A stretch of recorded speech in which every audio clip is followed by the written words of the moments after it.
is Karen Matthews, and I am the garden coordinator at Alder Creek Farm Community Garden. Alder Creek Farm is a property of Lower Nehalem Community Trust, and we are the people or community element of the trust, and we all grow food together organically, and we share with the food bank and the food pantry in our area. Today we're going to talk about starting seeds. It is now a week into February, and it's time to start many of our seed varieties. It's important to look at the instructions as far as when to start indoors, when to start if you want to direct sow them. But we typically start many of our tomatoes, peppers, all the warm season crops. We'd start inside, because if we were to wait until the soil was warm enough to plant them outside, they would never get to a point of maturity. There are many reasons to start your own seeds. You get an opportunity to control the varieties. You also have a full knowledge of what has happened to those seeds. So for instance, you want to make sure that you have your own potting medium that you know is organic, and your own seeds that you also know are either organic or heirloom. The variety, that sort of thing, is really important. It's a lower cost than buying a transplant at a nursery if you start it yourself. And it really gives you an opportunity to grow some unique things. For instance, I had never seen alpine strawberries before at any of my regular nurseries. I went to a specialty nursery and I saw them, and they looked really intriguing. So I bought some seeds, and I'm now going to start my own alpine strawberries. These are teeny tiny strawberries the size of the end of your small finger, and they're super sweet. So those are some of the reasons that you might decide you want to start your own seeds. And you can save seeds year over year. That's a whole nother lesson, but by doing so, you breed in the characteristics of your seeds that you want that will grow really well in your own climate. And you can do that either for early ripeness, large bounty, whatever characteristic that you want to focus on. I'm going to take this mask off. I think it'll make it a little easier. We are in COVID, so we want to make sure that we're safe, but it's also easier to hear with this thing off. So selecting seeds for planting, there are heritage seeds, as I've already mentioned. There's open pollinated seeds. There are hybrid seeds, which are usually you see them designated as an F1. Doesn't make them any better or any worse. It's just that they are specifically bred for a characteristic, but they will not come true. So you cannot save the seed year over year and expect the exact same qualities from that particular seed. Once you have your seed selected, you will need to determine what container you want to grow it in. I have a peat pot here. This is pressed peat that you can plant your seeds in, and then sink this into the ground in its entirety, and it will grow that way and not disturb the roots so much. You could use a small 2-inch pot, but we plant in volume here at Alder Creek Farm, so I use a seed cell tray.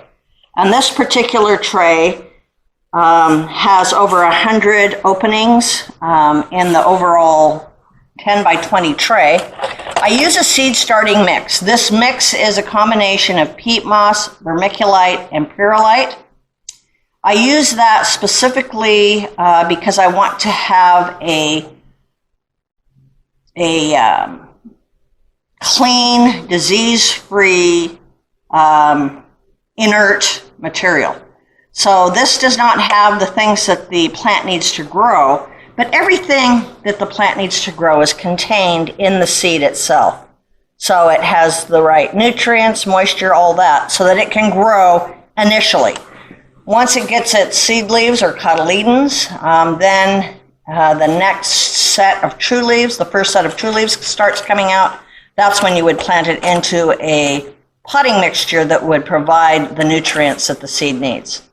So basically I start by filling my cells, or in the case of, if I was to plant in that, I would want to fill that, just a moment.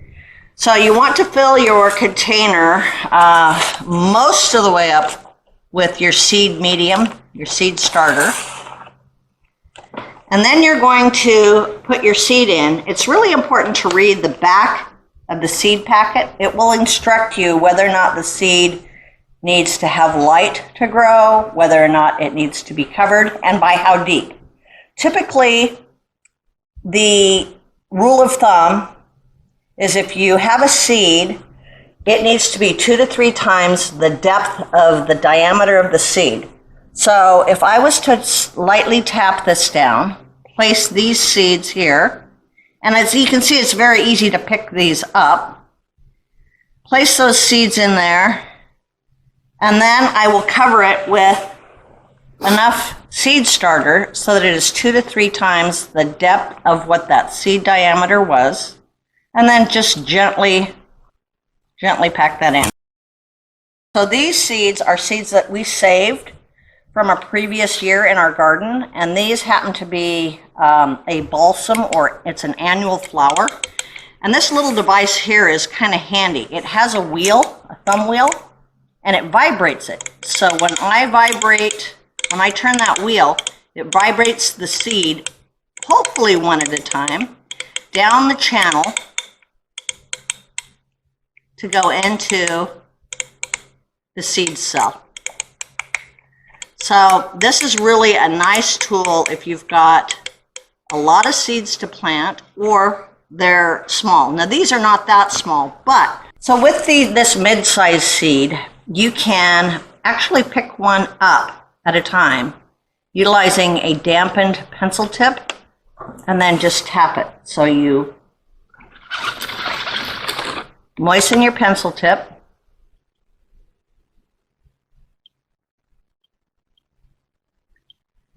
get it to adhere, a seed to adhere, and then place it on the soil. So that's another technique that makes it easy to distribute seeds. In the case of the strawberry seeds that I showed you earlier, the packet, these are extremely small. And it's almost impossible to pick just one up at a time. So I use this seeding device that has different size apertures in it that it will allow the seed to pass through. And they're numbered 1 through 5. In the case of the 1, which is here, that's too small. So I'm going to set it for the number 2 aperture. And then this works in a similar method with a vibration, but it doesn't have a thumb wheel. Instead, you utilize a little serrated edge, and you just distribute 1 or 2 seeds per cell by kind of tickling it. Once you've done that, then you're going to go ahead and cover those with some seed starter. Now these I'm going to cover with a little bit more soil because the seed's larger, so about 3 times its depth. And these that are very, very small, I'm just going to very lightly sprinkle that. This is almost a little bit too wet, this seed medium. If it was a little drier, it would be easier to control for these small seeds. Once you get your seeds planted, then what you want to do is make sure that you record what you've planted and when. So in the case of this tray, I would typically, because I'm doing volume, I would typically populate the entire tray with one type of seed. But in this case for the demo, I have strawberries. And they are alpine, so you want the variety. And then I put the date. Today is 2/7. So I would place that tag right into the cell that it's populated. The other one was a balsam, and it was a saved seed, so I don't know the variety, but I'm going to put saved because I know I have photos of my balsam flowers from last year, so I can go and find those to reference.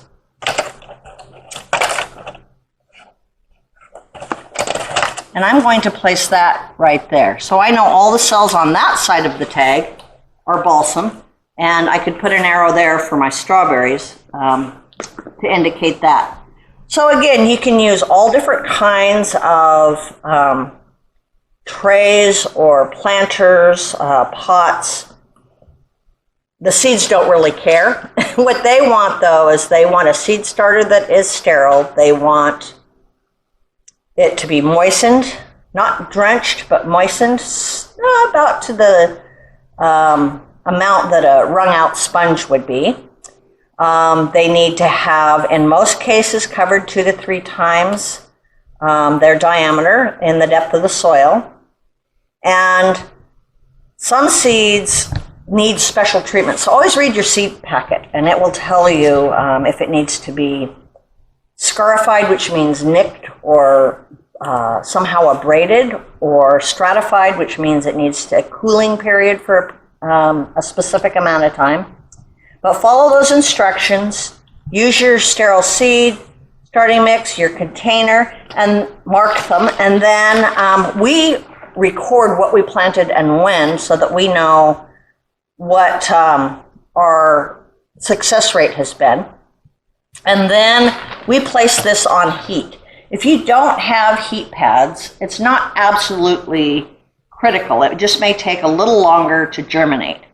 But you can put this on top of your refrigerator at home, which will give you a little bit of elevated temperature, and that will hasten or make the seed germination a little faster. And then you can see I have some here that I have potted up. So these are the cotyledons. These leaves here are the seed leaves or cotyledons, and that's what is inside each seed before it sprouts. And then these leaves are called the first true leaves. So you just poke that out. You can see it has a nice healthy root system. You can create either with a pencil or a dibble and plant that out to the same depth that it was. Water it in well, and you're off to a good start for your seed starting. We have the advantage of having a beautiful greenhouse here with lots of natural light, and you can see that it really brightens up the area, particularly on a partially sunny day. But we also utilize lights for auxiliary light, and that just helps keep your plants very stout and sturdy and not leggy. Sometimes if you've planted seedlings and you don't put them in the right amount of light, they'll get so leggy that they'll fall over. So make sure that you've got a lot of really good light. Anyway, that's it on seed starting. I hope you have a great gardening season. Not that we eat these particular flowers that I just showed you. The strawberries we do, they're really good, and the spinach we do. But flowers are lovely too, so happy gardening.